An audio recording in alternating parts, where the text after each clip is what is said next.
Number 2 problem, ito kinakatakot natin, sakit sa puso, atake sa puso. Okay? Mas marami ngayon inatake sa puso, very deadly yan. Pero ang bagong kalaman dito, merong ngayon pong mga early warning signs. Usually kasi pag may kakilala kayo, inatake siya sa puso, 50% namamatay. 50% namamatay sa bahay.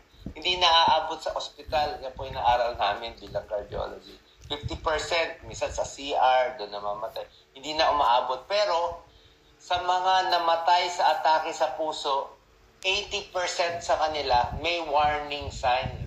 So, 1 month before atakihin ng sudden cardiac death, meron na silang naramdaman. Hindi lang sinabi, hindi lang nagpa-check up. Ano tong naramdaman nila base sa pag-aaral? Ganito naramdaman nila. May konti ng paninikip ng dibdib pero on and off.